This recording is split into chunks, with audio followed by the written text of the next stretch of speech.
Hi there. Good evening, Social Change Warriors. Welcome back to all of our current warriors, and welcome to any new warriors that have joined us since we last met last Friday. And welcome to any prospective warriors out there who are just checking us out tonight, either on the live or on the replay. You are always welcome. We're happy to have you, happy to debate with you, happy to talk about anything that we decide to live about. If you have any feelings about it or comments, we're happy to take constructive criticism as always. So I'm Catherine Felton Page, and I am the founder and director of Social Change Warriors. I am just going to bring up my handy dandy deck that most of you have gotten to know that I use every week because it keeps me on track, and especially tonight of all nights, because I am once again live streaming from Madison, Wisconsin, my hometown, and I am still in rehab from my left knee replacement surgery. So that's been quite the journey the last 2 weeks. So anyway, I apologize in advance. They may come in and try to take my vitals, and I'll turn it over to our wonderful second chair, Amber KR. So no worries there, and I'll be back as soon as I can. So it's Wednesday, and what does Wednesday mean to the Social Change Warriors? It means that we are here to buzz about topics that matter to us, that we figured out really matter to us, so we want to talk about them again. Topics that are ongoing that we have to keep talking about because they're not settled yet, or the cases are still active and open, or they're unsolved, or just whatever really is not making us overly happy this week and we want to buzz about it, or things that are making us very happy and we want to share with our community. So thank you. Wednesdays is geared towards women, but men are always welcome. We started calling them our WASPs. So WASPs, you are always welcome to join the Angry Bees on Wednesday nights. Anywhere between 8 and 9 Eastern, depending on what's going on with my calendar, Amber's, her child's, and other streamers that we don't want to step on if we don't have to. So not that, we're just not there yet. We're not big enough. So I know most of them don't even know about us, or if they do, they're not too worried about us. So, but I like to be polite and try not to step on people if I can, especially when I know they're following the same cases or similar content. So so it's Wednesday. Welcome to the Bees. Welcome back if you've been with us before on Wednesday. And then you can go ahead, Amber, with our slide deck, and just feel free when I'm on my rolls just to advance the deck because I'm going to try to get through this tonight for all of you within an hour to an hour and a half because I don't have a lot of gas in the tank. So I just wanted to say, if you want to comment respectfully tonight and or debate a little bit with us, we're always up for it. We're up for a good debate. We are bipartisan unless I tell you otherwise. There are times when I'm going to stream about politics because policy making and Washington, D.C. and the players and the actors there have always been a big part of my life because I had grandparents involved, parents who worked for the government. I worked for the government. My sister, my youngest son, currently works for the government. So I like to know about what's going on with policy and what's happening in Washington, D.C. So I will have political streams. We have been having some with the Digital Warrior. He's super knowledgeable, and we've been happy to have him. So if my politics is not your cup of tea, that's okay. You do not have to come on those nights, or you can come and debate with us. So speaking of capitals, this is our lovely Capitol here in Madison, Wisconsin. It's a beautiful, beautiful building. It's one of my favorite places to walk around and check out when it's snowing or when it's sunny. They have concerts up there. So if you ever get to this part of the country, please let me know. I'm here about 50% of the time, and I would love to see you, have a coffee with you. There's some lovely coffee shops up by our Capitol, and it's just a beautiful place to hang out.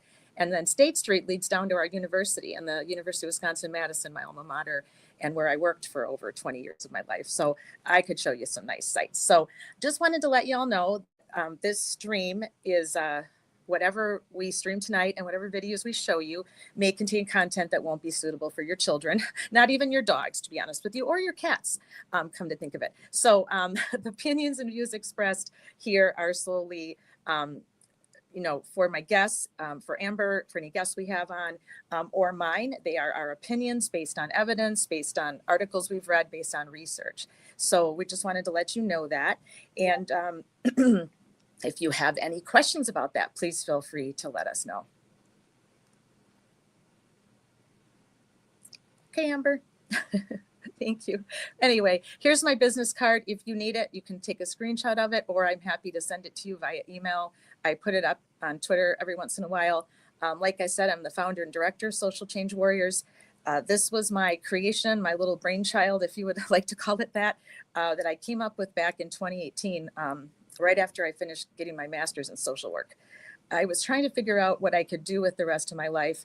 And since I am like literally just barely a boomer because my mom is a boomer, she was born in 1942 and I was born in 1963. So my mom and I are very close in age.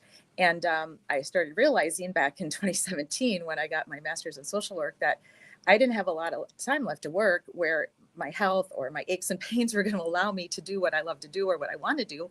So I better do it now. So I started coming up with this idea about a community program where I could encourage and support communities who are fighting against crime and corruption, who are fighting against like high incident crimes and trying to bring those down in their communities and just overall community awareness and community support. Because the old saying, it takes a village, is so incredibly true.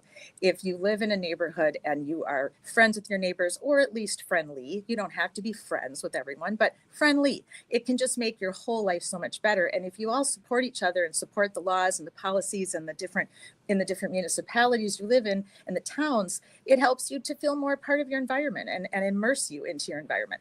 And I've had an amazing experience with that this week after having my left knee replaced. I was just not well enough to go back to my mom and sister's house where I live when I'm here because of my coexisting neck injury and neck problems. So I had a really bad episode with chronic fatigue syndrome and my blood pressure was extremely low. So they kept me in the hospital and then they decided to move me here where I've been immersed in a care facility, a skilled nursing facility that has like 3 components to it. It has a memory wing, it has a rehab unit, which is what I'm in, and it has an assisted living. They call it the lodge. So I have met some of the most amazing people here in the last 8 days. The staff has been spectacular, from the cooks in the kitchen to those that take care of my room to the nurses, CNAs. It's just been a really amazing experience. And I literally got to see what it might be like for me in 20, 25 years when I may have to be in an assisted living because of my chronic fatigue and my neck. If I make it to 85 or 90, I don't want my sons to have to be dealing with that every single day. And here the staff is fantastic. And I learned so much that I will do a live about this experience for everybody that's a boomer, that's my age, that is starting to look ahead and saying, wow, I got 20 some years, 25 maybe, and then things are going to start to change. I'm going to be a senior, I'm going to be elderly. What's my life going to look like? So I was, in some odd way, very fortunate to be able to stay here for the last 8 days and meet some incredible people. Oh my gosh, I've met a retired engineer. I have met a retired biophysicist. I have met a gentleman who was put in jail in Colorado, Denver, Colorado, for a crime he did not commit. And lo and behold, they figured out that it was his business partner who committed the crime after he served 2 years in prison. And guess what else? Colorado does not have a law that permits that they give him money for the time that he was in jail, money that he lost because he couldn't work. So what does that tell you? They must be putting a lot of people in jail that didn't commit a crime because they don't want to pay you when they find out you didn't do it. So he has agreed to be a guest on our show. He is here for rehab, so we're going to work it out with his health. But I'm going to be really happy to have Michael as a guest for Amber and I coming up here after the holidays. So Amber is my second chair. She is our Princess Warrior of Snark, and we met during the Free Karen Read movement. So one of my happiest events that has happened when I decided to follow this case as closely as I decided to follow it was getting to meet Amber, which was a complete serendipity because she lives here in Madison with her husband and her son, and I'm here part-time. So you just couldn't ask for anything to happen in such a cool fashion, right? So I'm pretty much not quite old enough to be her mom, but I could definitely be her very much older, bigger sister, right, Amber? So I'm going to bring her up on the platform here in a minute, and let me get through my opening, and then we will get going with our content tonight. So you can move that slide forward, Amber. Not that we don't love looking at your beautiful face, but so tonight our content is somebody, nobody is a nobody. And I think in all of our lives, we have run across this way too many times where either in a friend circle, whether it be when we were kids or high school or college or adults or our jobs or our neighbors, we were made to feel like a nobody. And nobody is a nobody. I'm just here to tell you that. I'm going to tell you that from every job I've ever held, from my social work background and experience. We are all somebody, no matter what we do in this life, no matter what we look like, no matter our color, our race, our religion, our whatever sexual orientation. We are somebody, every single one of us. So please, please, if you don't remember anything I've ever said to you, or if this is all you take from any of my live streams between now and when I'm 85, please remember that you are somebody. And please encourage that among other people in your circle and in your life, because it's a really important for all of our mental health and for us to continue in this life and do the things we need to do while we're on this planet, is to care about ourselves and be able to look in the mirror and say, I am somebody. So please make sure you're doing that every day, because sometimes that's really what it takes. So I'm going to bring Amber up with me on the platform, and we're going to kind of dig into our content tonight. So the Hi, everyone. Oh, there she is. Hey, Amber, you can go ahead and say hey. Hi. Hi, I miss you guys. I'm a little sick and like not as bad as Kat. I feel so bad for you. I'm a little bit on cold medicine, so I might be a little slow with the slides. But Slow with the it's slides. really important that we come on here tonight. We have a lot of important topics, things that we need to say, and I'm happy to be here with all of you. Thanks, Amber. So I just wanted to repeat, if you would like to comment tonight, respectfully, debate us. We're happy to debate you. There's always room for debate. There sometimes is not a right or wrong answer. There is gray, or there are cases where we don't know what the answer is yet. We're still working it out. Juries are still debating, or they haven't debated yet. Karen Reed's going to be in a retrial. Many of the victims and witnesses that you've met on my channel haven't even gone to court yet. So I love this quote from Wayne Gretzky. Let me take that down. You miss 100% of the shots you don't take.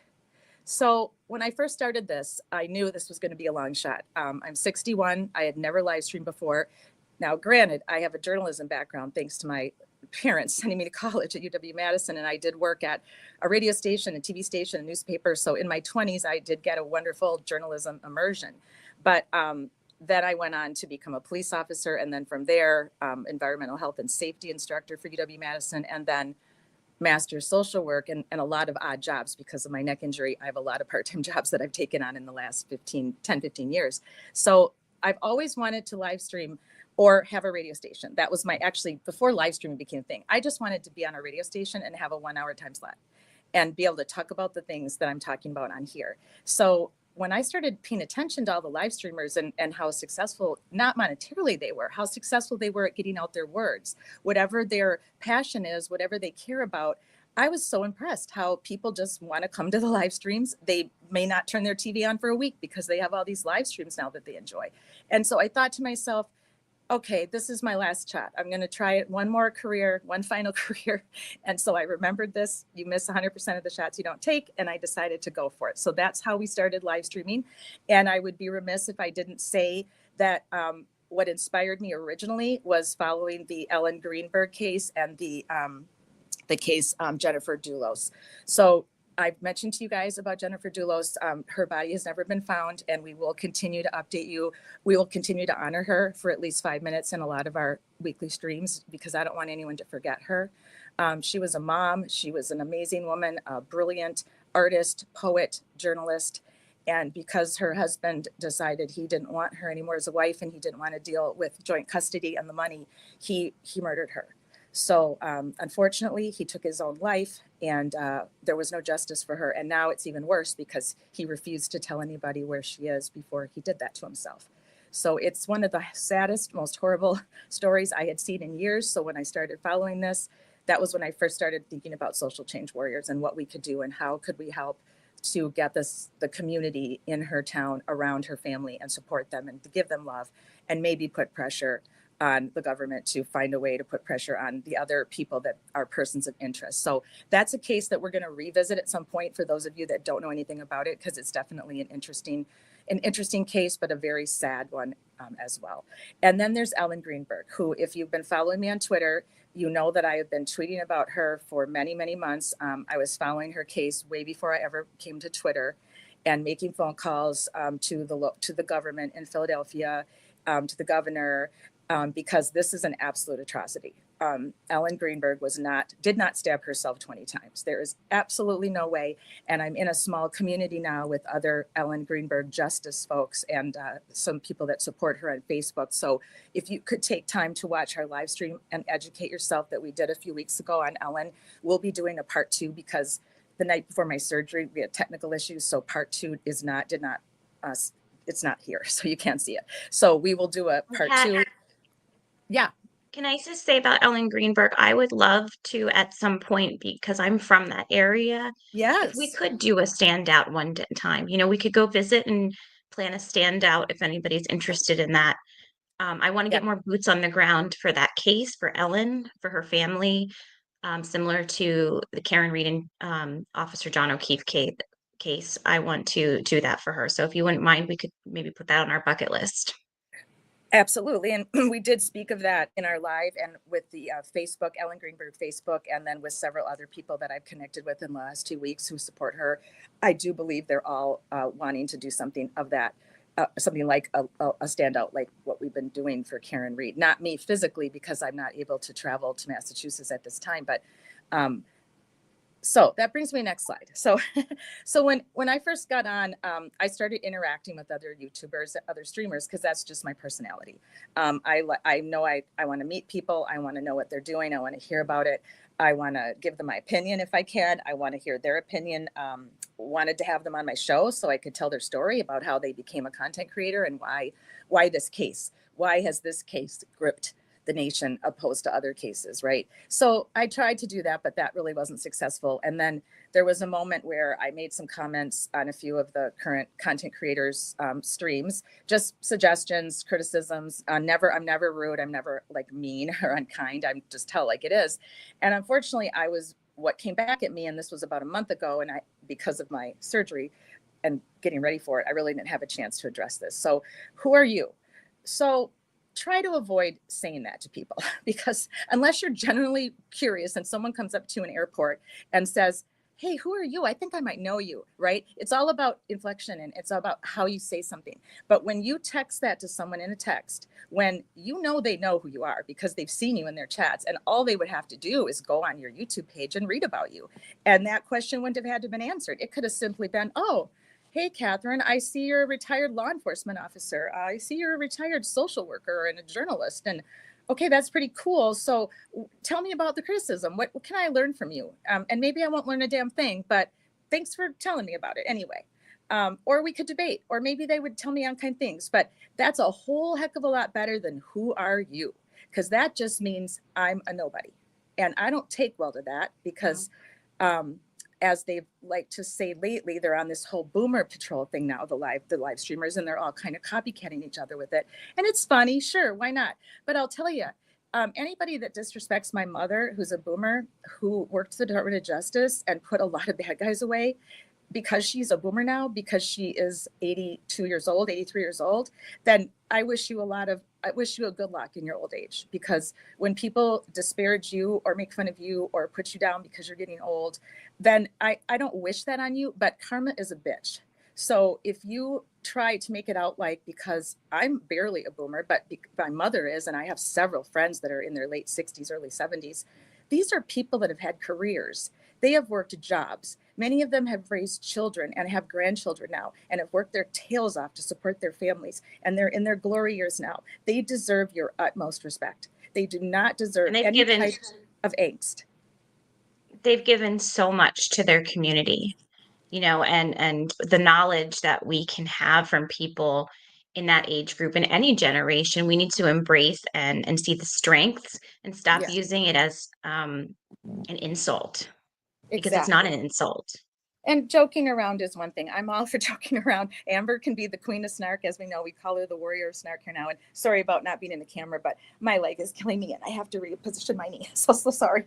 But I just wanted to bring that up because I've seen it in so many of the live chats recently and so much of it. And then I see boomers saying, I'm proud to be a boomer. And I'm happy. That's great that you're doing that. But you shouldn't have to say you're proud to be a boomer. People should respect you. People should hold you with the highest regard. Like I have held every single one of the people I've met here. I'm the youngest person in this facility by 20 years. I have met people ranging in age from 72 all the way up to 92. And I have given them my absolute respect. I've asked to hear their stories about their lives and what did they do for a living. And this is how we treat our older generation, because you're all going to be there. This is life. So get used to that. I wanted to say a shout out to Shauna, our deepest condolences. Her dear sister passed away 6 years ago today. And she wrote, "We are all about entering the castle of our souls. The view is so much better in the penthouse." Quite the earth challenge. Oh, Shauna, that's so sweet and so beautiful. And we're so sorry that you don't have your sister by your side in your space. There's nothing worse than that. I've experienced it with my father and all my grandparents now and several friends. So I feel you. I have empathy for you. My sister is still here, but I have empathy for it on a different level. So we give you a big hug from Social Change Warriors. And she says, so interesting, this popped up today. I think about it a lot. It's so sad to me. So I think you mean the somebody nobody thing, right? I just want to make sure. So anyway, this was just me writing back to her basically what I just said. I'm just trying to go through the chat for a minute here while we kind of take a slow break and make sure I've got everything that I need to put up. Sorry about the delay. I had to do some vitals and Amber had to do some kid stuff. So, hey, Julie, craziest person on earth. I love that. Hope your knee is coming along. Do they allow cursing in rehab? Well, Julie, I have cursed under my breath here. I can tell you that much, but I've been very leery to curse in front of any of these nurses because they are carried for me. But I thought about this and I really liked what Jen O was doing. And I know everybody is harassing her for it and making fun of her for it. But guess what? In my day, that's what we did. We had a swear jar in our house. And if you swore, because my parents were against it, my grandpa hated swearing. So we had swear jars at my grandparents' house and my parents' house. And if you dropped the F-bomb, which my sister and I didn't do till we got much older, but if you swore, then in goes the 25 cents. And then that was donated to our school for either activities or sports. So I was thinking that if I swear tonight, if someone would like to keep track of that, then I will donate $1 for every time I swear to this facility's fund that they have for the residents here for their crafts, because they make the most beautiful crafts. Some of these ladies, jewelry, necklaces, all kinds of jewelry. I bought something today that's this beautiful little welcome sign. A lot of these ladies are super, super crafty. So I want to donate. I will anyway, to be honest with you. So I've really become very fond of a lot of these ladies here. So I will donate anyway to their craft fund. But if I do swear tonight, or if Amber swears tonight, then $1 goes into the swear jar. And thank you. Does saying angry bitch count? Does bitch count? Well, I probably technically, but it is a proper name. So I think what we'll do is throw in a little bit of a tip. We'll throw in a tip for that since our name of the show tonight has a proper name. We'll do that. We'll throw in a tip at the end. So, but thanks, Julie. And I'm sometimes, glad you're here. sometimes a curse word, though, I don't like to curse either, but every once in a while, it really puts that emphasis on what you're trying to say and does enhance your message. And I think what Jen had said was she didn't want to overuse it. And then she just was like, all right, let's just fill the jar because we're donating it.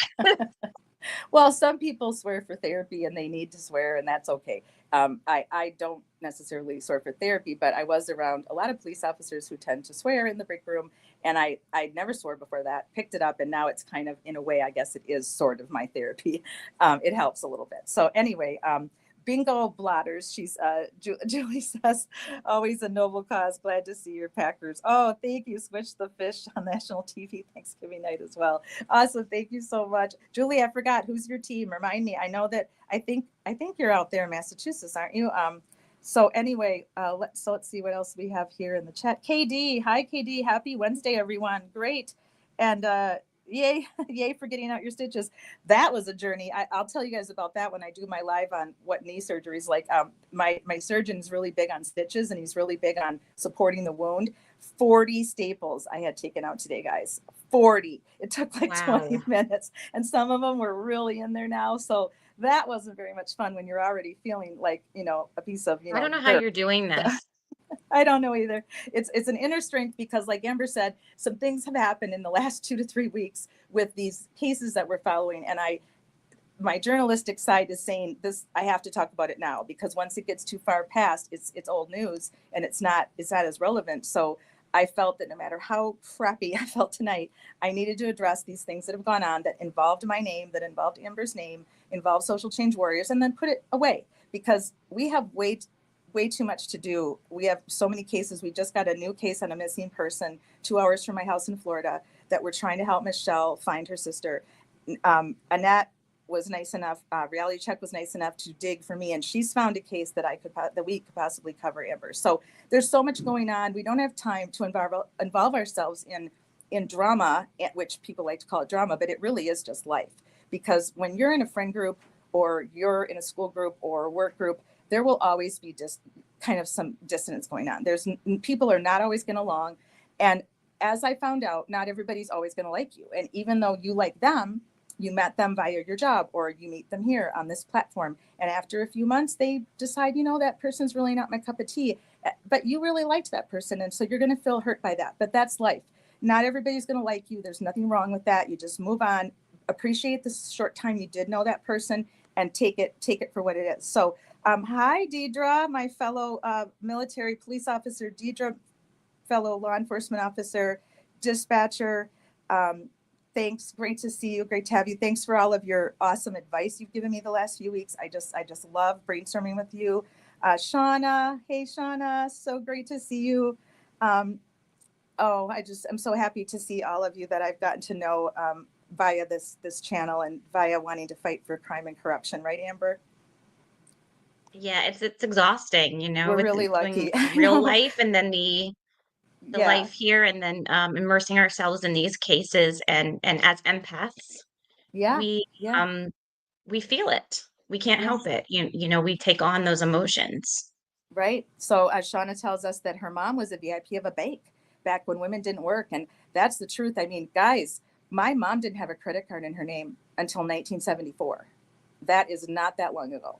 The level of misogyny that was going on in our country not that long ago is really stunning.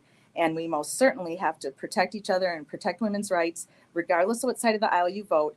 Women are important and our jobs are important. Our pay level is important. Most of us are moms who work and take care of our kids and do the majority of the childcare. So that's just the facts. Mm. That is still the facts. I can show you research articles all day long about the mom is still mostly the primary child caretaker, even if she has a full-time job.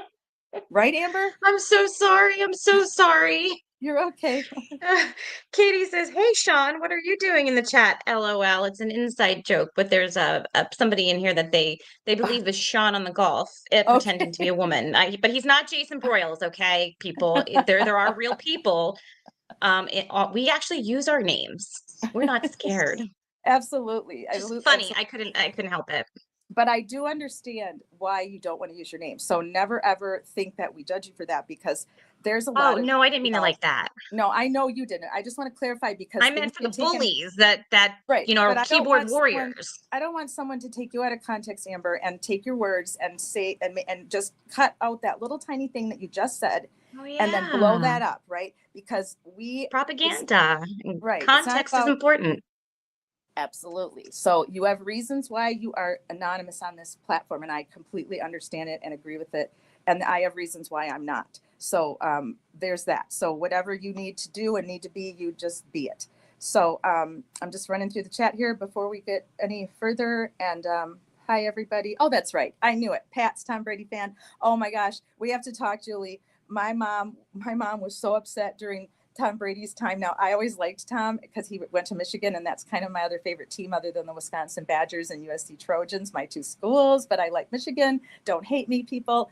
Go blue. And Tom Brady played there, so I followed his career. And during the whole Deflategate thing, my mom got very upset by this. She was like in her 70s by this time. And she used to just shout things like, "Deflate that. You had one job," or, she is a stitch when she watches pro and college football. When the Badgers were losing a couple of weeks ago, and it was tied with Oregon, the number one team in the country, and it was 13-13. And she's like, "That's it. I'm done. I'm going back to playing my game. I can't take this anymore." Her quotes during football are hysterical. So I'm happy for you that you had those years with your Brady. I know things are a little harder now, but everything cycles around in sports. All of us sports fans know this. So Thanks for posting a little bit about sports. That's great. Hey, John, welcome. So nice to see you. And my gosh, John, what an amazing job you've done for Free Karen Reed and Boots on the Ground. We are just about to get to Hi. that. And hail to the victors, man. I know that song by heart, John. I could sing it if I didn't have a sore throat and a very sore knee. So next time I will sing. Can I Hail to the say something? Victors. Yeah, of course, Amber. Pop in anytime. I want to say something really funny that John said in the other chat. I just thought it was classic. Um, DJ from Calling All Beings was going live, and he asked a question of the chat, like if there was anybody in the house at 34 Fairview that you could forgive, who would it be and why? Oh, I love that. And I love John that. John takes the trophy. He said Chloe. Oh, yes, I agree, We Jen. forgive Chloe. You're not a bad dog. You just had bad owners. No, good dog, Chloe. You're a sweetheart. All dogs are good dogs. Any dog that is like violent or has issues is because they've been treated violently.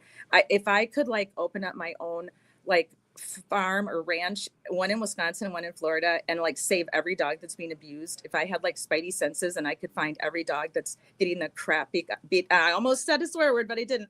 I absolutely despise people that hurt their dogs, that chain them up, that put them in cages. It literally makes me physically ill. I can't even watch a lot of the clips because I just want to go out and find these dogs. And so people that find the dogs are my heroes. And in fact, that would be a great live stream. I should do one here in Wisconsin and one in Florida and honor all the people that find the abused dogs and cats. And foster them and love them. For dogs, for people, for anybody that's out there helping. It's amazing. I would It's just like to lovely honor see. them. And yeah, because we're going to call out corruption with people. Well, we can call out corruption in the dog and cat world with these people that are using these animals as, breeding grounds, and they never have a life. They keep them caged up and they constantly make them have puppies and they hurt them. And it's just people like that are despicable. They need to be put somewhere and never let out again. That's my rant on animal cruelty because I absolutely hate it. So next question, they said to us, have you been to a standout? Yes. Amber and I have been to our own standout. Neither one of us is in a financial position to go to Canton, Massachusetts. Would I love to? Absolutely. My great aunt lives there in Foxborough. If I had been in a position in July, August, September, October, I would have been there, guys. I would have loved to have met you in person, stand with you, wear pink, shake my pom-poms. I'm a former cheerleader at UW. I'm still a cheerleader. I love that you involved the cheering component, which is supportive and caring, and it makes people feel happy and good. So don't listen to any haters on the other side of the fence who make fun of you for that, because that's just lame. They don't understand you. They don't understand what it's like to really be a protester, to go out on, and I know Rita and Jen, you have told me, thankfully, because I have gotten the chance to know you, that you don't like it when I use protester, but you know what? You are protesters. You are protesting for Karen Reed, and you are protesting against crime and corruption. So you are protesters. You are just like anyone that has ever gone out on the streets and has screamed at the top of their lungs about the injustice that has happened to African Americans, people of color, people that are gay, lesbian, trans, bi, anyone that Kind of does like this. they're both, though, right? Yeah, It's kind of like they're both. they're They're both. protesters of the corruption that's going on, but they're also supporters of Officer John O'Keefe and supporters of Karen Reed. So it's kind of like a dual side. I like the positive part about we're out here supporting somebody. We're not just trying to bring anyone down. We're trying to bring the corruption and get rid of it. Right. So Bring to down the answer your corruption. question, everybody that came at us from the different platforms, have you been to a standout? Have you been there for Karen Reed? Yes, we have. Amber and I have been there for Karen Reed. I've been there in my tweets. If you go look at my Twitter account, if you can stand to get past my politics that weave in and out, you will see that I've been tweeting about Karen Reed daily for a very long time. Now, I stopped the daily tweets because I have other cases and I have other things I have to cover. So I'm giving her fair coverage. I'm giving John O'Keefe fair coverage because Social Change Warriors, we have a lot of other cases we're trying to follow. We're not just trying to be on one case. I understand why live streamers that live there, that right now this is what they want to do and they want to cover it because you all are so invested and it's your town, it's your state. I would Right. probably feel the same way if this was happening in Madison or in my town in Florida. So I'm not criticizing you for that. I'm just saying I can't do that because that goes against my mission. And my mission is to call out crime and corruption in the United States, in every state, and find people that I can connect with, like Ed Byers in Indiana, and talk about what's going on in individual states while we follow these other cases as they pause and start and pause and start. So yes, we have been to a standout. We held our own standout. So if you want to flash forward, Amber, have you donated to Karen Reed? I have donated to Karen Reed, but you know what? It's really none of your business. And it's no one's business who donates to Karen Reed. That's personal. That's like asking someone if they donate to cancer, or do you give to your church, and do you give the percentage amount correctly to your church? It's nobody's business at all. So that question was really inappropriate.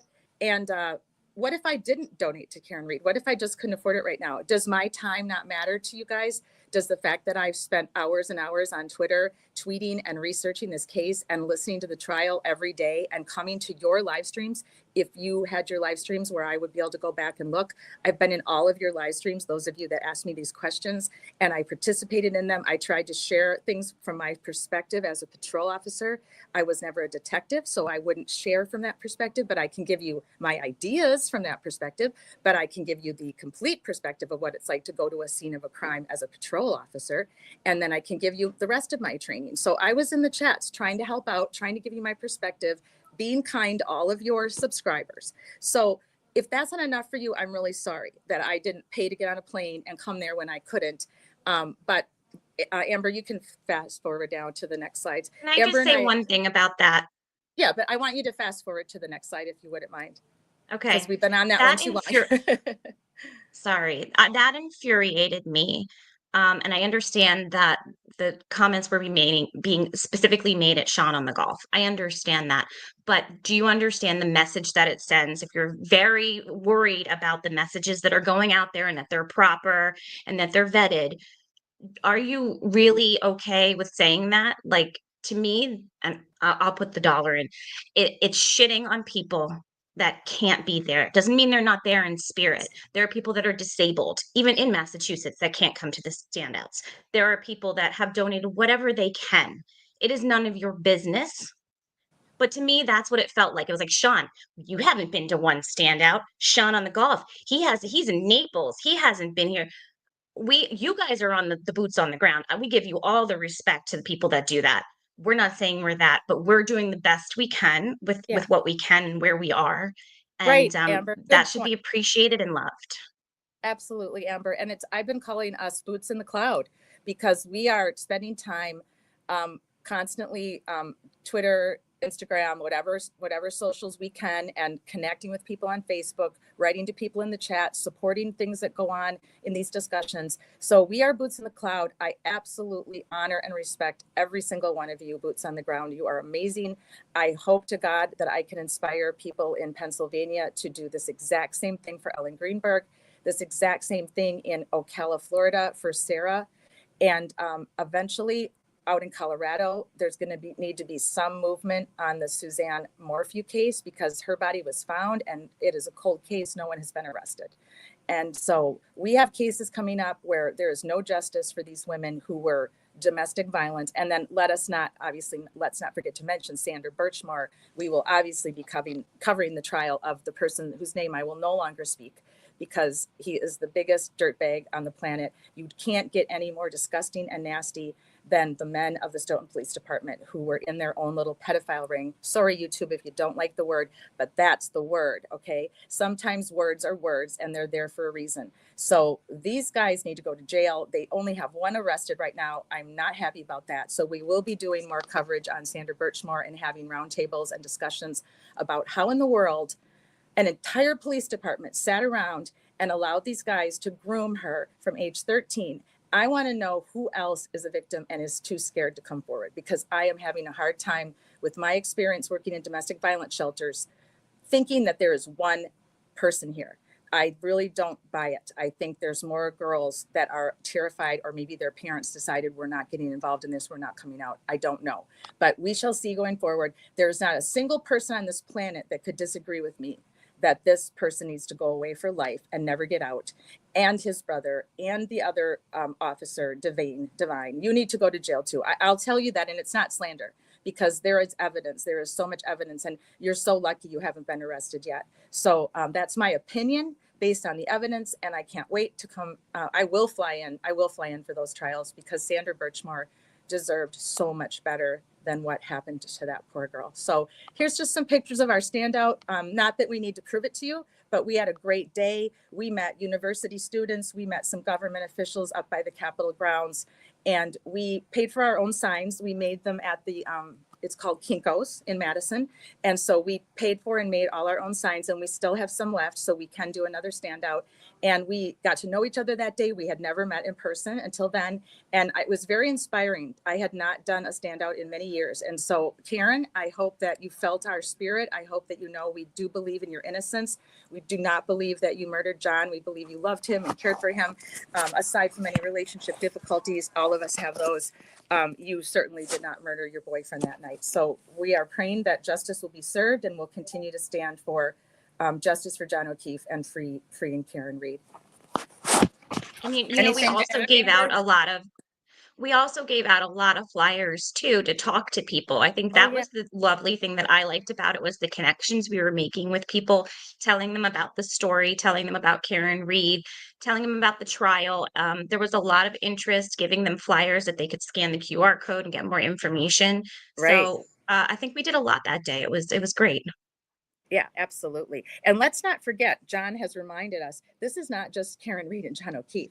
This is what's going on in Canton and Stoughton and the state of Massachusetts. There is a lot of corruption. There has been a lot of under the table shenanigans going on right under the noses of these chiefs of police and the sergeants and lieutenants. And it's utterly ridiculous and despicable that these people wear badges and that they took an oath. I know what my oath was. I know what it was, to protect and serve. So does Deidre. So does anybody in this chat that took any kind of an oath for their job, whether it be fire, police, nurses, doctors, any type of service, social workers.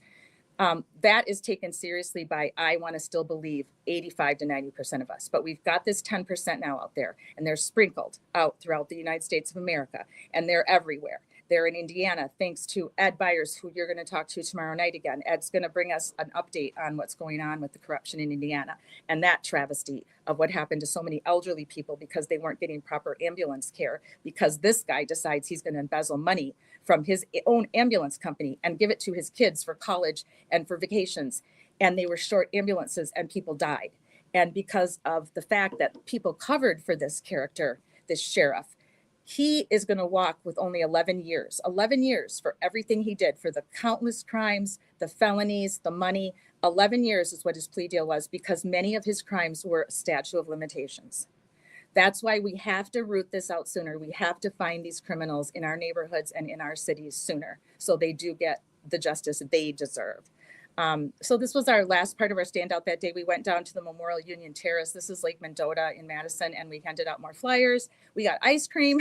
We made a day of it. We hope that John didn't mind that we had ice cream, because John is still dead, everybody. So as much as we can argue and bicker and all of the stuff that's been going on during my surgery and all the shenanigans with the hate speech, John O'Keefe died. And right now, nobody's in jail for his death. So we cannot forget that. We have to remember that he paid the ultimate sacrifice that night. His family is still paying the ultimate sacrifice. Karen is still paying the ultimate sacrifice because she was wrongly accused. So in everything we do, it has to come back around to, why did you join this movement? Why are you for free Karen Reed and justice for John O'Keefe? Why will you join me and be for Ellen Greenberg? And let's get her fiance where he needs to be, because there's pretty good evidence and suggests that, in my opinion, that is how she ended up not alive. So all the other ladies that we stand for, Sandra Birchmore, the other Just en Route, Anne Marie's brother, who Thomas Purdy, who was killed because of a stranglehold that was put on him in Reno, Nevada. Anne Marie, if you're watching, thank you so much. You were my first live. I know there were some tech issues. I wasn't at my best at that point, but I'm so grateful to you for being my very first live stream on calling out corruption. And I want to have you back because your foundation is doing amazing work, and we need to share your foundation, because you and Just en Route's sister are in this foundation together. And it's a foundation to raise awareness for police violence, deaths that should never be happening while people are in custody or about to be arrested for possibly even something they didn't even do because of the lack of knowledge of mental health. So we will definitely be back with Anne Marie at some point. I hope to be with Just on Roots family at some point. We have invited them, so hopefully they'll come and visit with us one of these days. You can go ahead, Amber, and add anything you want to add. Please do it. I also want to say Enrique Delgado Garcia Oh as my well. gosh! Oh my I didn't gosh! know if you Thank had you. mentioned that. No, I feel so bad. That's No, about it. We're following all of these cases, and we're here to make a difference and do good. That's our purpose. That's our goal. yes, absolutely. So I was told by one of the content creators, and he knows who he is, that your program is stupid. And I don't have any reason to say his name unless he would like to come on my show and apologize to me, because I was attending his show regularly and I was entertained by his show. I thought he did a great job. I chatted in the chat box. I was kind of making friendly friends with people in the chat box until I wasn't. So I invite you, because you know who you are and you know that you said this to me, to come in on my show, and I'd like to interview you and find out what you've done in your life and why are you a streamer and why are you wanting to fight for justice. And you'd make a great interview, not just a host. You'd make a great interview. So I know you've been on other shows, but I have a different take on it. I don't want to just talk about the Karen Read case for the 100th time. I actually want to talk about you and why you got into this and why you're going to keep doing it and what is next on the horizon for you when Karen is exonerated. So if you want to come on the show, you have a standing invite. I emailed you, I've texted you. But my program is not stupid. This is part of something that I experienced as a young woman, domestic violence, and I stand for all of the women that we have honored on our program that have died because of domestic violence. I stand for all the survivors that I have met in domestic violence shelters, and a big part of our program on Wednesdays is honoring victims and survivors of domestic violence. So you owe me an apology. And we were going to show you some photos of the women that you think are stupid. Because if you think my program's stupid, if you think my mission is stupid, then you think all these women are stupid, right? So that's that. And whether you want to apologize or not, that's up to you. So I will accept the apology, but I'm not going to beg for it. So these are the women that we've been standing for on Wednesday nights and sometimes on Thursdays, because their cases cross over to calling out corruption. So Suzanne Morphew was murdered on Mother's Day. And I don't have the date in my mind because I have a lot of pain in my knee, so I apologize. But she was murdered on Mother's Day, and they did not find her body. She was missing for 2 years. There was sufficient evidence at the time to arrest her husband. He was arrested. The signs were there for a domestic violence murder. But unfortunately, because they did not find her body, some of the evidence was not as good as it could have been. It was very circumstantial. They released him because they felt like they were going to fight another day. So they released him with prejudice, which means if we get evidence, if we find her body and it links her to him or to any weapon or any DNA, we can rearrest him. If they had tried him on what they had, it probably would have been a hung jury or he would have gotten off. So they made a decision to release him. So as of this day, Suzanne Morphew, and she's the one with her head on her hand, she has been found. Her family has been able to give her a proper funeral, but we do not have any justice for her yet. So we will continue to, we will have a full show about Suzanne coming up after Christmas, because we haven't been able to do that yet, to tell you more about her. And we're going to try to move the Colorado community to start protesting for her and what the heck is going on. She couldn't have had that many enemies. She was a very delightful person by all accounts, from her family and her friends and her neighbors. This points to domestic violence murder. It just points there. That's just simple as that. Then we've got Ellen Greenberg, who, you know, we've been covering, and many of the other live streamers have just now started picking up on Ellen Greenberg's case. Most definitely domestic violence murder, in my opinion. And I can tell you other police officers I've chatted with about this case completely agree with me. And then, of course, sorry, Sandra, I gotta tap that off. Sandra Birchmore, now we do know, was domestic violence murder, but he hasn't been tried by a jury. So he is innocent until proven guilty. But the evidence is pointing very heavily to a domestic violence murder, where he went so far as to frame her for her own death, which is what happened to Ellen Greenberg as well. So these ladies are not stupid. They're wonderful. They're beautiful. They gave up their lives because of an angry man who couldn't get help for himself, who didn't know how to ask for help for his violent tendencies. And domestic violence can be cured. A man who has domestic violent tendencies, who loses his temper, shouts, screams, throws things, you may not want to stay with them. You may need to move on, break up, divorce, but they can be cured. We're going to do a live on how that happens because there's a program in Minnesota that was started in the 80s by Ellen Pence. And she was an amazing social worker. And she started a program to rehabilitate men who have anger management issues and violent tendencies towards women and misogynistic tendencies towards women.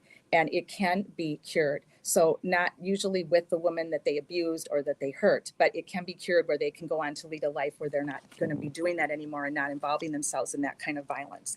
So other incidences of really severe mental health, obviously psychopaths, we've got, you've got your sociopath, your serial killers. There is no cure for any of that. Those type of murders are coming from a very dark place that is in the DNA, and the research tells us there's no cure. Pedophiles, the research tells us no cure. But domestic violence, there is a cure. If you see something, you need to say something, because your friend could survive and be alive if we get his or her partner into counseling.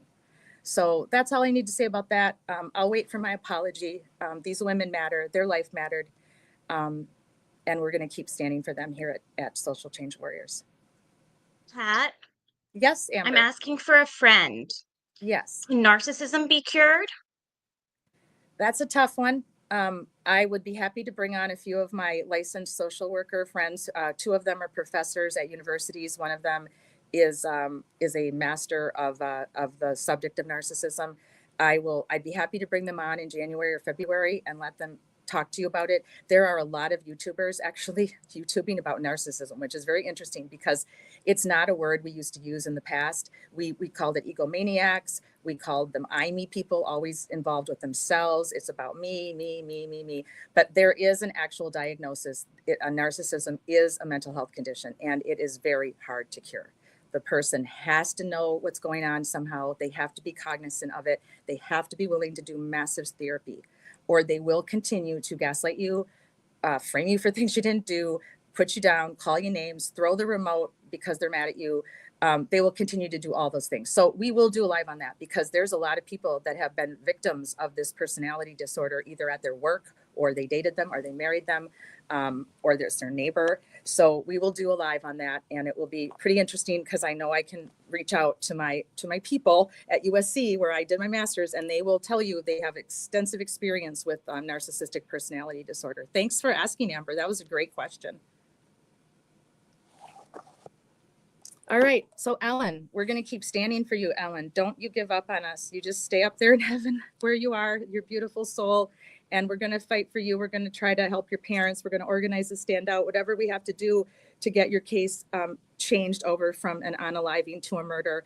And today they were in court, Ellen's parents. So there was a hearing and the judge did not decide. And Brian from News Nation covered it, and I thanked him for that in a tweet today and told him what I've been doing to help spread the word about Ellen and her murder. And he kindly responded to me, which I thought was really great. He's quite a boots on the ground reporter. And the judge said simply, I am puzzled that this is still ruled a suicide. That was the only statement. I am puzzled that this is still ruled a suicide. So I cross whatever fingers, toes you have. In Sweden, they give you like a closed fist, and that's what they say for, instead of crossing their fingers, they close their fist, because I found this out from some Swedish relatives, friends of mine and relatives, distant relatives. So we'll keep you up to date. As soon as we hear anything from Brian, because they are not live streaming this, there's no way to see it. Brian was able to be there and tell us about it on Twitter. So we will keep you updated on Ellen Greenberg. Same for Sandra Birchmore. Everything's in stall right now. There's really not a whole lot going on. The only thing that was going on in the last couple of weeks was with Aiden on one of his shows, and he was talking about the whole case, which he did a great job of covering it. Aiden, I thought it was really good the way you covered it. But there was some pushback on your use of, I believe, the word damaged. So from a social worker perspective, and I know you're a teacher, so I know you get this. I don't think you really meant to say it that way. I think you get up in your feelings. You're a very emotional person, and you were doing a great job of telling us, reminding us of what a terrible atrocity this was for Sandra and how many years they groomed her. And I know that you were meaning probably to use the word vulnerable, because damaged is not a healthy word anymore. And I know the conservatives, my friends, I love you all. I have lots of friends. I know you don't like my woke adjectives and adverbs, but I'm going to tell you that people who are victims of crimes remain sensitive for the rest of their lives, and words matter. What you say, what you allow to come out of your mouth affects people. So before you do it, think about it. Think about it. How could I say that in the best possible light? How could I get across to my audience that Sandra Birchmore was groomed and violated as a teenager and then murdered by this hateful, terrible, ugly man? And how do I explain to my audience that she did suffer internal damage. She suffered psychological damage, but you never just want to put out there, that person's damaged. Because I've actually had people say that to me, because I lost my dad to cancer when I was 19, and I was very unwell for a while. I struggled in school. I quit the cheerleading squad. I was sad all the time. People were constantly saying to me, "Oh, you're damaged now because you lost your dad at 19 and you don't have a father figure." And the use of the word damaged has to be done correctly, because otherwise it makes you feel like there's something wrong with you. And that's not ever the case. You've done nothing wrong when you're a victim. You are a victim of a crime. You are a victim of manipulative, nasty, horrible people. In my case, I was a victim of cancer because my dad died at age 41 of cancer, and I fell into a very deep depression for a while, and it was very hard to get out of. So my mom, my sister, It's we just all, that word, yeah, that word cat damaged has such a negative connotation, as if it puts the burden on the victim, that it was essentially I don't want to say had it coming, but that, that they're less than, they're second yeah, class citizens. There's somebody that can be toyed with and played with, and that's not fair for Sandra. That's not fair for her family. It's disgusting. And the best thing to do when you slip up and you say the wrong word when you're speaking, because maybe that's just what you're used to doing, is to be accountable and say sorry or make a correction and yeah, then learn from it. yeah, That's that's what we all should be doing.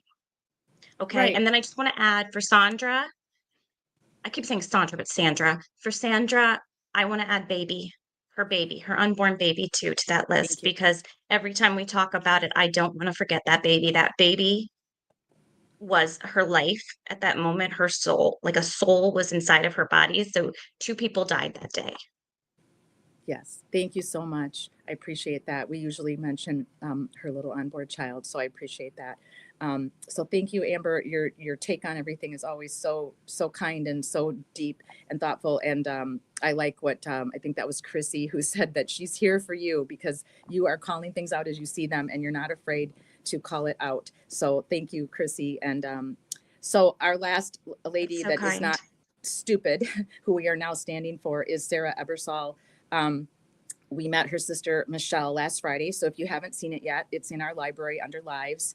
And Michelle walked us through what happened to her sister, at least as far as we know, right? What we could garner from the evidence. So we are going to continue to work on this with Michelle. When I get through this physical therapy and I go back down to my Florida house for a few weeks, I am going to go to the sheriff's office. The Marion County Sheriff's Office is about an hour and a half from where I live. I'm going to go there and try to get an interview with the detective. I've tried to request a police report, but it's still considered an open case, so they're not getting back to me in any timely fashion. I didn't think they would. But we had a lot of information from Michelle, and Michelle boots on the ground big time for her sister. She hired cadaver dogs. She searched her sister's house. She did things that they didn't do, that they dragged their feet on. And Sarah, you were somebody. They're treating you like a nobody because you were an exotic dancer. You chose that as your profession. You had a reason for that. Your ex-boyfriend slandered you and stalked you and told school teachers about you things that were not true.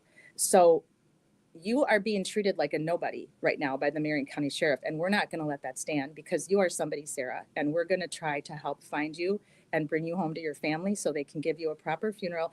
Or if you are still alive, which I'm sorry, my audience, but I have a hard time believing that with what I know about how this all works. Statistically, it's Um, it's it's not not looking good. And statistically looking good.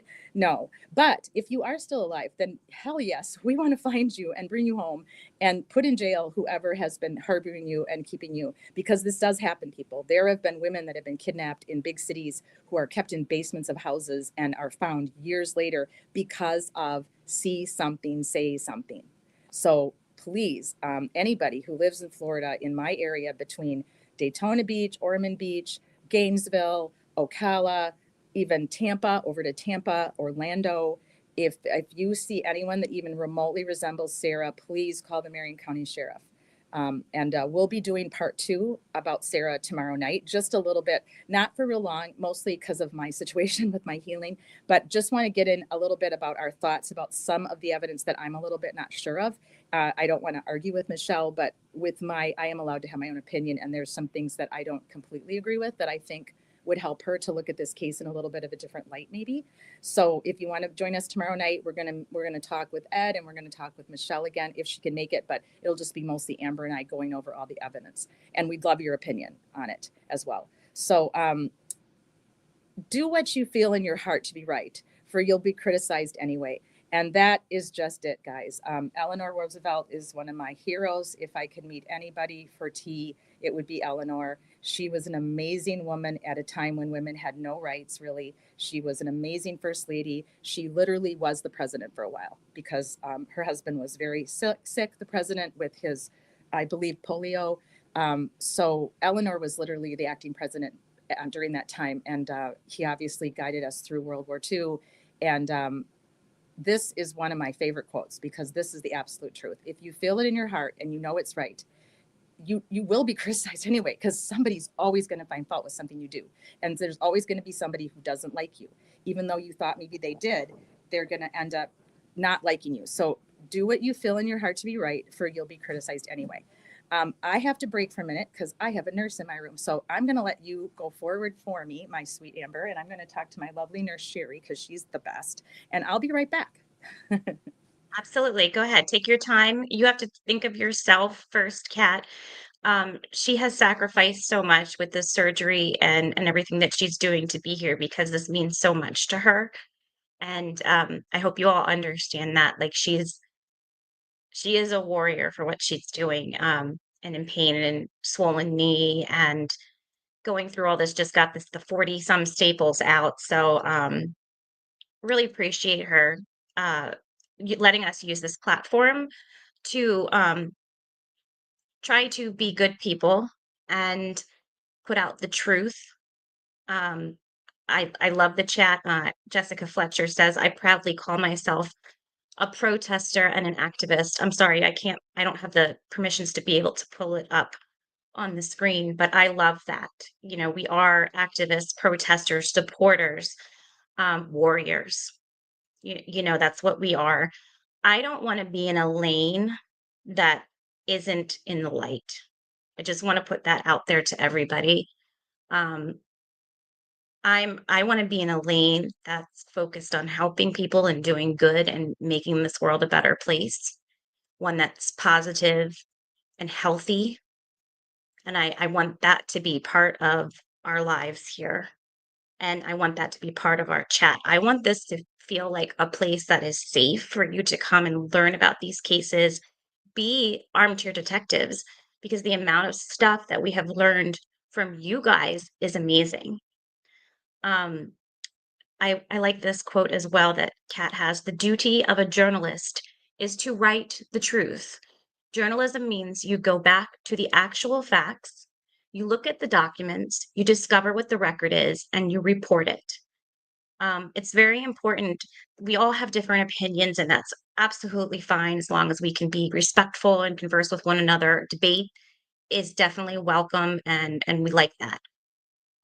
But you should be using logic, reason. Oh my gosh, I sound like Plevin. Don't clip that. We should be using logic, reason, and you should be using facts, and you should have a source for those facts. So whether it's YouTube creators or it is mainstream media that we're used to, go to the documents, look at the evidence, and you are smart and make your own opinion about everything. And you'll probably come into the same amount with everybody here. Oh, at Reality Tech says she's Amber KR. I'm in the green room. Hi, honey. Okay, unfortunately I only have access to the deck. I am limited in my abilities at the moment because we are boomers over here, and I'm using that jokingly. But we do the best we can. Boots in the cloud. That's what we are, Jessica. Boots in the cloud. let me see what is on the next slide here. I love quotes. Our job is only to hold up the mirror to tell and show the public what has happened. Walter Concrete. I can't speak today. Um, that's essentially what journalists should be doing. And Kat can attest to it a little bit more than I can, as she did take journalism, has a degree in journalism, was a journalist. I personally was a writing tutor. I worked in the writing center at my college. So it's something I'm familiar with, but I'm not a journalist. I know the steps involved with journalism, and I have some knowledge about it. We have to be honest about what we're doing and who we are. So this is what true, straightforward journalism does. But then there's also opinion, and we sometimes mix the two up, right? And they intertwine, and we think that the opinion now becomes the truth, and that's not always the case. Um, your opinion is your truth from the information that you've received, but the true journalist is supposed to be only reporting the facts. Chrissy, teacher says, after what happened last night. Yeah, last night was not a good night. I'm sort of at a hi, Kat. Hi Hi. guys, I'm back. Blood pressure looks good. Pulse is good. Good. Everything's good. Pale as a white sheet of paper, but that's okay. You're like, and if you need to stop at any point, just please, you have to Yeah. take care of yourself. I For sure. understand. If we have to do a part 2, we'll do a part 2 next week. I'll see how it goes. They're bringing me some more ice for my Polar Bear ice machine, which if you've ever had knee surgery, know what I'm talking about. I have been on the Polar Bear ice machine, which is this big pad, this big blue pad, and it goes on your knee. And I've literally have it on 24/7, except during therapy or using the ladies or going out to eat something. Because if you don't, you can't survive this pain. I'm going to be honest. People in my life who've had knee surgery did not tell me it was going to be this bad. I don't think they wanted to freak me out, but I will tell you the truth. So if you're going to have knee surgery anytime soon, let's have a chat, because I'm going to tell you. Obviously, everyone's different, but for the majority, it will hold true. Now, I have these pre-existing conditions with my bad neck from police officer days, which does not help me, which is why I came to rehab. And I have issues with my low blood pressure when I go through like trauma like this. So I had to come here. Most of you will not need to come to rehab. You will go home. But the knee pain is universal. It is very, very, very severe. It's a pain I've never felt in my life. And I've broken my leg playing hockey with my kids. I've hurt my neck. I've had 2 babies. I've had a miscarriage. You name it. Oh, by the way, to the hater who called me out and said, nobody's almost died 3 times. That's a lie. Don't tell lies on your channel. It's like, what is wrong with you, these people? Like, why in the world would anybody think that I would lie about that in the first place? And yes, it is possible when you're a woman. Do you guys have any clue? This was the man, by the way. Do you have any clue how dangerous childbirth is? So yes, it is possible to almost die in childbirth. So if you don't have a wife, or if you've never been a dad, then you don't know anything about what you're talking about. So do not come on my chat box and accuse me of being a liar and saying that I lied about how many times I've almost died, because I did not. So I'm not showing you my medical records. I'm not bringing on anybody to back me up, because I don't have to, because you're not a very nice human. So do better, be better, and stop it. Just stop it. I love that. That's the new thing the kids say, right? Stop it. So, all right, let's go into our section about credit, because I am all about credit, not necessarily taking it. I'm about giving it. I love giving credit, give credit where credit is due. We have to do that in this world. We have to thank people for caring for us, for taking care of us. In many instances, people are getting paid. Of course they are. But in many instances, people go above and beyond, and they treat us with kindness and dignity and respect, and they go above and beyond what they're getting paid. So I will always find a way to give credit where credit is due, whether it's thanking someone or giving them a small token, a small gift. And do I want credit sometimes? You bet your, okay, get out the dollar. You bet your ass I do. I want credit sometimes. Okay. I want to do things and not be and be anonymous. I've done that many times in my life, but I've also done things where I really wanted the credit because it was a lot of work and it was massive and I loved it and it was my passion, and I want to be associated with it. I don't want to be anonymous for certain things. For certain things, yes, let me be anonymous. That's okay.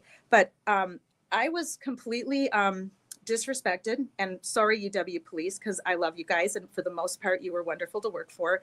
I made a lot of friends during my years, but you completely disrespected me after I hurt my neck. And I came back on duty and I put myself through work hardening program, worked my butt off for 4 more years, built programs for your campus, for my campus, won awards for you that I don't brag about, that I don't put on this channel anywhere. It doesn't say my awards that I won anywhere because I don't need to tell you that. If you want to know bad enough if I've ever won an award, you can ask me. Many people win awards at their jobs. I think that's fantastic. But the UW-Madison did me a very bad disservice. After I retired, after I hurt my neck, my program, the Badger Watch, which is a neighborhood watch program for the University of Wisconsin-Madison, which is still in existence today, that was my brainchild. I was fascinated with neighborhood watches. I belonged to some of them in my neighborhoods. The University of Nebraska had tried a neighborhood watch, and I met some of their neighborhood watch officers at one of my conferences in Green Bay, and I was inspired. So I went back to the drawing board, and I was on light duty because of my neck, and I created Badger Watch for the University of Wisconsin campus. I won awards for it. I'm glad I did. I didn't need to brag about it. I was interviewed by Madison Media. It was very, very, very humbling. But after I left, there was a bigger award that came from the National Sheriff's Association, and they presented it to my chief. And in the speech and in the newspaper, she called me the officer that created the program. That hurt. Okay. I spent 2 years building Badger Watch. It was my baby. I was proud of it. I loved it. I was happy for everybody that has worked so hard on it, for the people that took it over, for my friends, fellow officers that took it over when I retired. They've done a wonderful job with it. They've made it bigger and better. But are you kidding me, Chief? That's the best you could do for an injured officer who never did anything but respect you and your fellow chain of command, came back to work after a neck injury, did my best to stay on duty as long as I could. And that was the thank you I got for creating a neighborhood watch program. I don't talk about this. Most of my friends are hearing this for the first time. It seemed appropriate because all of the haters that are coming after Jen O for wanting a little credit, Jen O'Donnell, for something she did to help the Free Karen Read movement, shame on you. Leave her alone. I'm telling you, leave her alone. The boots on the ground, they are not being paid. They are volunteers. They are there. The sweat equity in what they have done is enormous. Everyone should be so proud of the example that they've set. Have there been times when they've gotten emotional and maybe carried away? Of course, we all have. I have. I've been emotional. I've gotten carried away. One of my naysayers on YouTube, what's his name? Antiquated Rogue, buddy, dude. Rogie Rogue. Rogie Rogue, dude. You like to call me an over emotional. I think that's what you called me. Probably attached liberal onto that, which I really don't care. I'm very proud of my roots and very proud of what I believe in for policy and laws. I'll debate you any day on any topic, so bring it. But stop calling me emotional because I love being emotional. Emotional has made me a better human. Emotional makes me happy to care for people and what happens in this world and what happens to our friends and our neighbors and our family members. I wouldn't trade being emotional, my DNA. Thank you, mother. Thank you, dad. Thank you, grandparents. So do Rita, do Jen O'Donnell. Sorry, help me out here because I'm not good with all the names of everybody in these pictures. If anybody, Well, I definitely know Minion Mike because he always yes. wears the Minion hat. Yes, keep calm. That's too funny. But if I say know that, the if I Sweeney, say that, I'm going to get $1 in the can. But Rita, you know what? Yeah. So what? Keep calm. Go fuck yourself. There you go. So there's another $1 for the ladies here at the nursing home where I'm staying. And I feel the same way. If you don't respect these people for everything they've done, for boots on the ground, for Free Karen Read, to help her be exonerated, what is wrong with you? And I don't care if you come after me. I don't care what you say about me. Call me any name. Tell me to clutch my pearls. All the things that you guys have been typing to me. It doesn't hurt me. You cannot hurt me. I cannot be hurt anymore. I've survived a lot in my life. I have a good life, and come, bring it. But stop disparaging these people, boots on the ground. Leave them alone. Let them have their moments. This is their town. This is their government. They are allowed to be emotional. They are allowed to have a day of emotion because it's very hard on the psyche. It's very hard on the central nervous system to continue to fight and nothing is happening. People are not getting fired. People are not getting arrested. People are still on this Canton Select Board, this ridiculous old school board with their silly rules. And now because they're afraid of the voices of their people, they're going to make you come to a Zoom. What they think you're going to start like a brawl. I mean, please, right? So all of us that don't live in Canton, that don't live in Massachusetts, do not think that this can't happen to you. This can happen in your neighborhood, in your community. You can end up with a corrupt select board or a corrupt county board or town, whatever you call it in your town or your municipality. Everybody calls it something different. You can end up with this. You may have it now. You just don't know it because you just don't want to go. You don't want to know. You don't want to hear about it.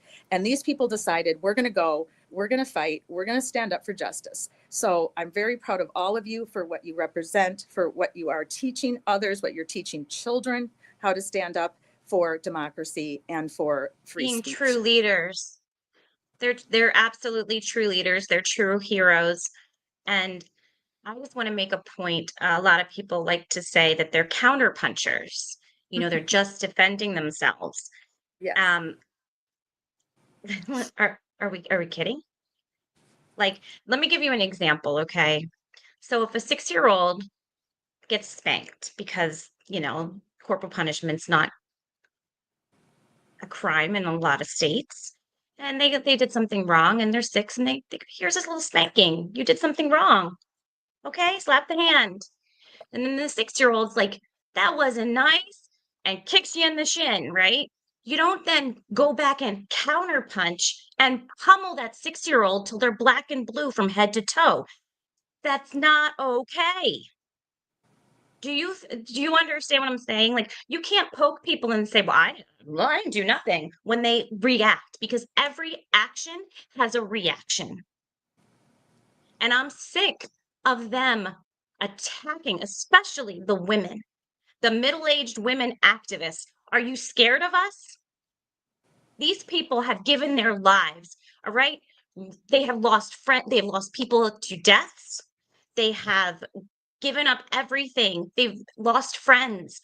They've taken days off from work and donated money and time to this cause because they believe in it so much. How dare you?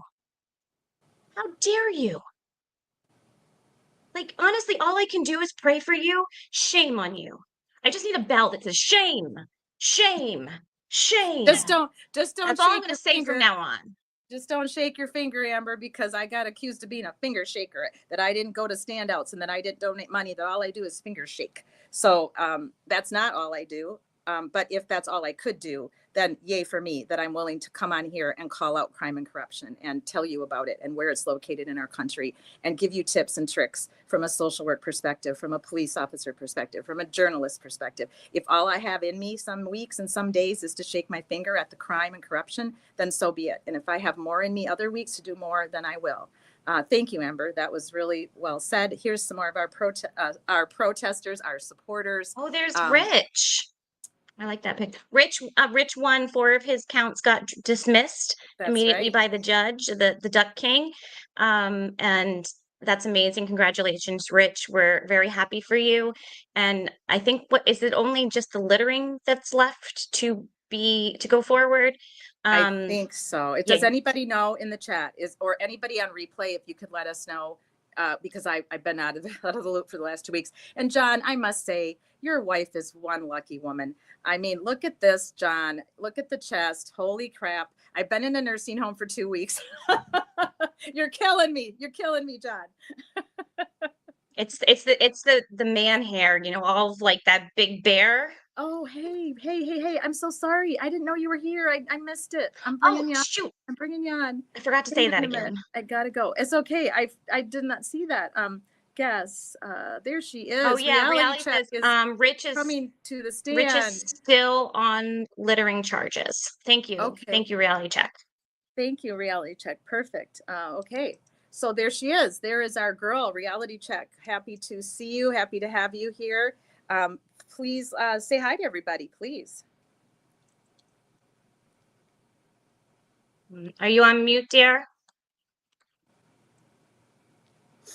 We'll give her a minute to come on. She might need to figure out her mute button, possibly. We'll do like they do at the Canton Select Board meetings, and they say, Okay, Brenda Sweeney, just we'll come back to you. Yeah, we'll come back to you.